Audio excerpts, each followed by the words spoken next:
Este gráfico muestra la deuda nacional de Estados Unidos a través del tiempo. Verás que la cifra supera los 30 billones de dólares, lo cual es una locura. Más preocupante aún, este aumento tan pronunciado no muestra señales de desacelerarse. De hecho, cada vez es más grande. Tan solo de 2023 a 2024, creció en 64.000 millones de dólares de nueva deuda cada día, y $1 billón cada 100 días. Ahora, ¿qué significa todo esto? Porque en apariencia, esto suena catastrófico y a punto de colapsar.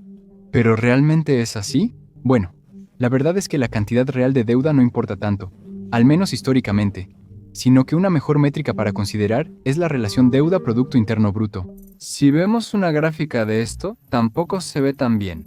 La relación supera el 100%, es decir, la deuda es mayor que la actividad financiera en la economía. Esto obviamente no es algo ideal, y si vemos los pagos de intereses sobre la deuda nacional, casi se duplicó de 345.000 millones de dólares en 2020 a 659.000 millones de dólares en 2023, y la Oficina de Presupuesto del Congreso estima 892.000 millones de dólares para 2024, superando por primera vez el gasto en el ejército, conocido por su financiamiento excesivo. Dado que los pagos de intereses también son la parte de más rápido crecimiento del presupuesto federal, es solo cuestión de tiempo antes de que absorban la mayor parte del presupuesto del gobierno, lo cual se proyecta que suceda para el año 2051. ¿Cómo fue que llegamos aquí? ¿Por qué la economía más grande permitió que su deuda se descontrolara? Bueno, para responder, eso obviamente es bastante complejo, ya que se ha acumulado durante siglos, con innumerables decisiones económicas, de política exterior y de infraestructura que han contribuido a ello. Para destacar los momentos históricos clave que moldearon el panorama financiero actual del país, podemos empezar desde el inicio, pero primero, es importante entender los tipos de deuda que tiene Estados Unidos. Solo hay dos: la deuda pública, donde el gobierno vende letras del tesoro, pagarés y bonos a inversionistas externos, incluso gobiernos extranjeros. La deuda intragubernamental proviene de programas como el Seguro Social, Medicare y fondos de jubilación. Regresando a la historia, si observamos una gráfica del porcentaje de deuda de Estados Unidos respecto al Producto Interno Bruto desde su fundación, algunos momentos clave se ven más claros. La historia de la deuda pública de Estados Unidos comenzó con la deuda del gobierno federal adquirida durante la Guerra de Independencia después de la formación del país en 1776. Alejandro Hamilton, padre fundador y primer secretario del Tesoro, unificó las deudas federales y estatales, que sumaban unos 77 millones de dólares, equivalentes a 26.000 millones actuales. El compromiso de 1790 sentó las bases del sistema financiero moderno de Estados Unidos, estableciendo la solvencia crediticia federal y la emisión de bonos gubernamentales. Durante los siguientes 70 años, el gobierno reanudó los esfuerzos para reducir la deuda con tanto éxito que, de hecho, en el año 1835 Estados Unidos había pagado la totalidad. Solo una vez en su historia tuvo deuda nacional cero, y duró 2 años. Durante la Guerra Civil de 1860, la deuda subió drásticamente de 65 millones a casi 3.000 millones de dólares, un aumento del 4.000%. La guerra provocó nuevos impuestos como el primer impuesto sobre la renta en Estados Unidos y amplió el endeudamiento del gobierno federal, sentando un precedente para financiar futuros conflictos con deuda. Esto ocurrió en el siglo XX, iniciando con un gran endeudamiento para financiar. La Primera Guerra Mundial aumentó la deuda a unos 25.000 millones en 1919. En retrospectiva, fue un cambio menor, pues la deuda aumentó mucho por la Segunda Guerra Mundial, llegando a 260.000 millones en 1945, más del 100% del Producto Interno Bruto, algo que ocurrió por primera vez. Aunque la deuda era alta, tras la guerra hubo sólido crecimiento económico, logrado en parte por la expansión industrial y el consumismo. Con el tiempo, aunque los montos reales de la deuda se mantuvieron relativamente estables, la proporción deuda-Producto Interno Bruto disminuyó a medida que la economía se expandía. ¿Qué es lo que realmente importa? Pero si quisiéramos saltar al punto donde todo empezó a salirse de control, tendríamos que mirar desde los años 80 con las políticas económicas del presidente Ronald Reagan, también conocidas como la famosa reaganomía, que de muchas maneras aún persisten hoy en día. Los resultados de la reaganomía siguen siendo debatibles. Para decirlo suavemente, los partidarios señalan el fin de la estanflación, un mayor crecimiento del Producto Interno Bruto y una revolución emprendedora en las décadas siguientes, mientras que los críticos señalan la creciente brecha de ingresos y la reducción de la movilidad económica que llegó a conocerse como la fallida economía de goteo. Independientemente de lo que pienses, algo es seguro. En los 8 años de presidencia de Reagan, La deuda nacional pasó de 900.000 millones de dólares en 1980 a 27 billones en 1989, revirtiendo la tendencia de disminución tras la Segunda Guerra Mundial como porcentaje del Producto Interno Bruto. Esto marcó el inicio de la expansión moderna de la deuda por déficit, agravada por alto gasto militar y menores ingresos fiscales. La irresponsabilidad de mantener déficits anuales eventualmente conduciría a la crisis irredimible que se está experimentando actualmente. Esto nos lleva al siguiente salto en 2008 durante la Gran Recesión, causada por la burbuja inmobiliaria y los préstamos subprime. La respuesta del gobierno de Estados Unidos incluyó un gasto de estímulo significativo para reactivar la economía, junto con rescates para las principales instituciones financieras consideradas demasiado grandes para quebrar. Estas medidas, como el Programa de Alivio para Activos en Problemas y la Ley de Recuperación y Reinversión estadounidense de 2009, aumentaron significativamente la deuda federal. A fines de 2007, la deuda federal de Estados Unidos era de 9 billones de dólares, cerca del 63% del Producto Interno Bruto, y para finales de 2009 era de 14.5 billones, o el 83% del Producto Interno Bruto. Fue un aumento muy significativo, sin contar los efectos que aún persisten. Años después, el estallido de la burbuja.com solo lo subió del 55% al 60% entre 2001 y 2004. Y finalmente, eso nos lleva a la actualidad, o al menos al pasado bastante reciente, donde, si ves desde 2020 hasta 2024, ha seguido disparándose. Las razones son obvias. Hubo una pandemia, cierre económico, desempleo masivo y cheques de estímulo para todos los estadounidenses. Numerosos rescates a empresas consideradas demasiado grandes para quebrar costaron billones al gobierno. La deuda total respecto al Producto Interno Bruto subió del 106% en 2019 al 126% en 2020, siendo uno de los aumentos más rápidos en la historia moderna. No estoy aquí para criticar las políticas ni nada parecido. Nadie pudo haber planeado esto. Pero no podemos hablar de la deuda sin incluir esto en la línea de tiempo. Actualmente, la deuda supera los 35 billones de dólares y ha llegado a un punto en el que sabemos que solo va a seguir aumentando cada vez más. Como mencioné, ¿qué significa esto? Pues aunque no lo creas, en realidad no significa nada.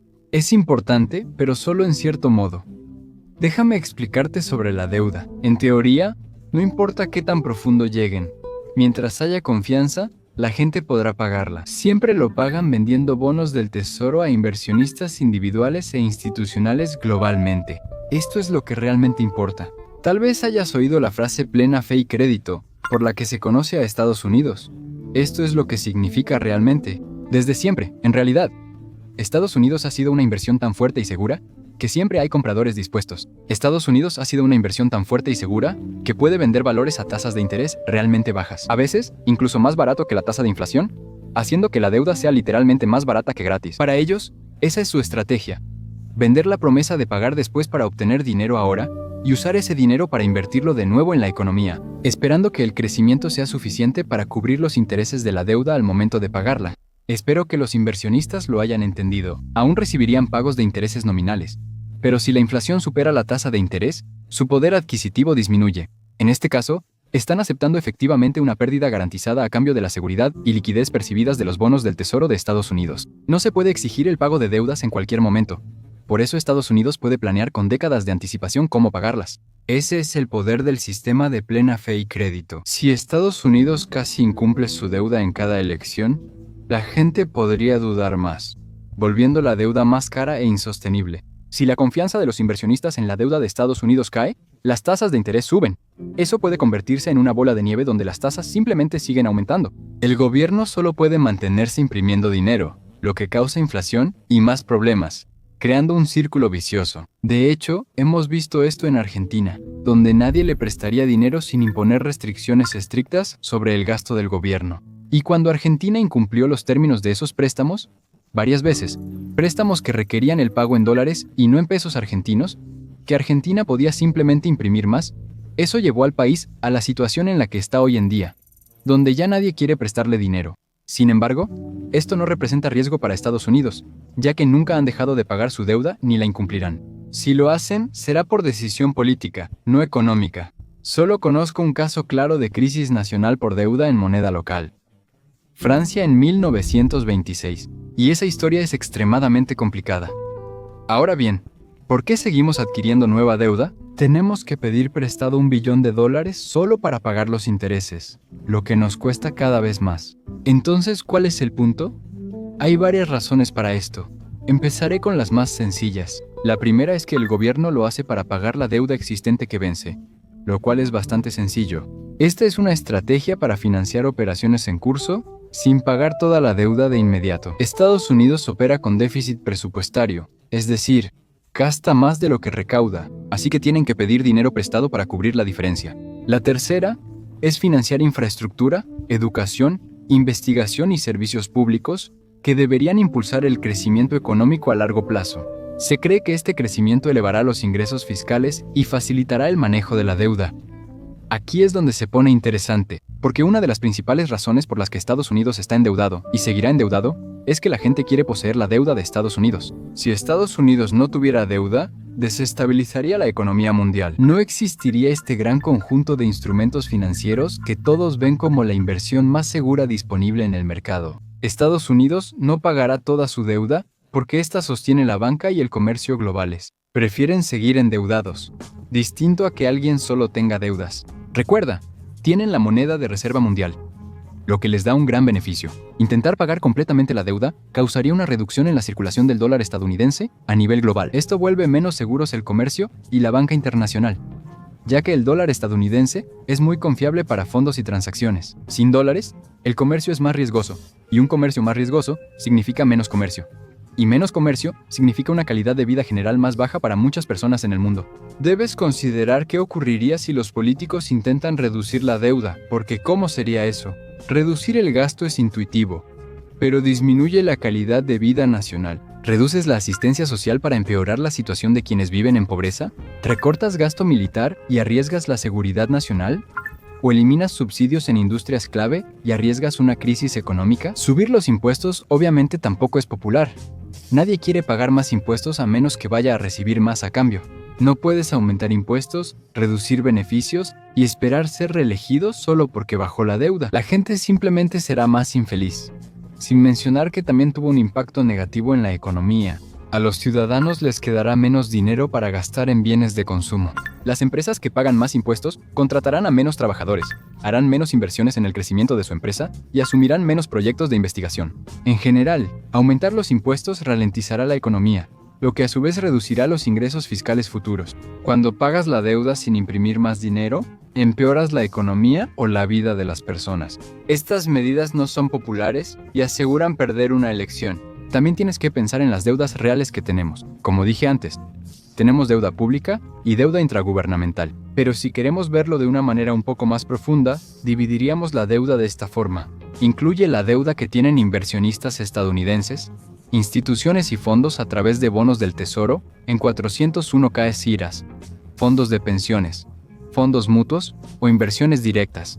Estos representan entre el 30 y el 40% de los pagos de intereses. Las agencias gubernamentales, como el Seguro Social y Medicare, tienen deudas que suman entre el 20 y 25% de los intereses. La deuda en manos de extranjeros representa entre el 30 y 35% de los pagos de intereses. El resto lo mantiene la Reserva Federal. En general, la mayoría de los intereses va a estadounidenses.